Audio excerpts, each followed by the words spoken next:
আসসালামু আলাইকুম। আজকে আপনাদের সাথে শেয়ার করতে চলে এসেছি আমার খুবই পছন্দের একটা সন্ধ্যার নাস্তার রেসিপি, চিকেন টিক্কা রোল রেসিপি। তো চলুন ভিডিওটি শুরু করা যাক। প্রথমে এখানে বোনলেস চিকেন নেওয়া হয়েছে, মাংসটা ভালোভাবে ধুয়ে নেওয়া হয়েছে। এখন ম্যারিনেশন করতে হবে। প্রথমে এর মধ্যে অ্যাড করা হলো মরিচ গুঁড়ো, হলুদ গুঁড়ো আর ধনিয়া গুঁড়ো। এরপরে এর মধ্যে অ্যাড করে দেওয়া হয়েছে জিরা আর গরম মশলা গুঁড়ো।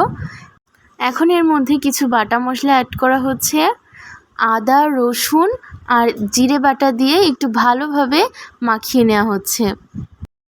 এর সাথে কিন্তু পরিমাণ মতো লবণও দেওয়া হয়েছে। এ পর্যায়ে এর মধ্যে টক দই দিয়ে ভালোভাবে হাতের সাহায্যে মাখিয়ে নিতে হবে। তোমরা চাইলে এখানে চামচ দিয়েও মাখাতে পারো, কিন্তু হাত দিয়ে মাখালে সব থেকে বেশি টেস্ট হয়। আর এই যে মাখানো কমপ্লিট, দেখো মাখানোর পরে চেহারাটা কত সুন্দর দেখাচ্ছে আর অনেক সুন্দর একটা স্মেল বের হচ্ছিল। এবার চুলায় একটা ফ্রাইং প্যান বসিয়ে দেওয়া হয়েছে। এবার দেওয়া হয়েছে এর মধ্যে সয়াবিন তেল। তেল গরম হয়ে আসলে এর মধ্যে একে একে সেই মাখিয়ে রাখা চিকেনগুলো দিয়ে দিতে হবে। যখন এক পিঠ ভাজা হয়ে যাবে উল্টিয়ে আবার আর এক পিঠ ভেজে নিতে হবে। যারা এখনও আমার চ্যানেলটি সাবস্ক্রাইব করোনি তারা সাবস্ক্রাইব করে পাশে থেকো, আর যারা অনেক আগেই আমার চ্যানেলটি সাবস্ক্রাইব করে রেখেছো তাদেরকে অসংখ্য ধন্যবাদ।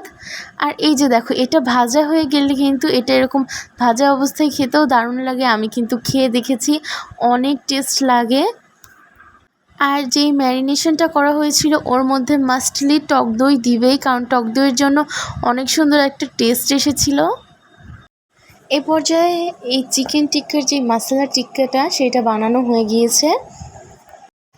এখন একেবারে সেম টু সেম পরোটা যেভাবে আমরা বানাই সেভাবে ময়দার ডো মাখিয়ে নিয়ে এইভাবে 4 পার্ট করে ভাঁজ করে 4 কোনা পরোটার মতো করে প্রত্যেকটা পরোটা বেলে নিতে হবে। একবারে সিম্পলি পরোটার মতো, তোমরা সবাই হয়তো বুঝতে পারছো যে এইভাবে আমরা পরোটা বানাই, ঠিক সেইভাবেই এভাবে পরোটা বানিয়ে নিতে হবে। একে একে সবগুলো পরোটা এভাবে বেলে নিয়ে ভেজে নিতে হবে।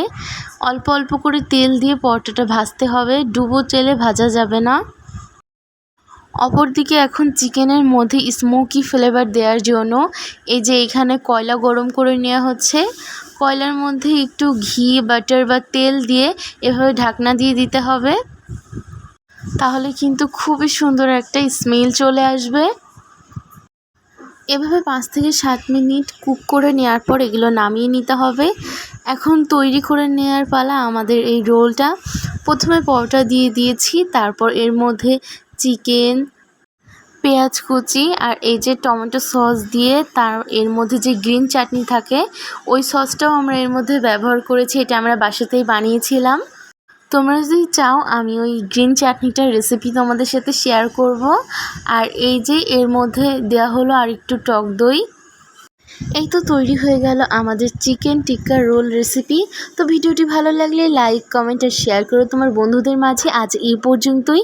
আর রেসিপিটা কেমন লাগলো কমেন্টস করে জানিও। তোমরা নিশ্চয়ই এই রেসিপিটা দেখে বাসায় একবার বানিয়ে খেয়ে দেখো, অনেক সুন্দর হয় টেস্ট এটার।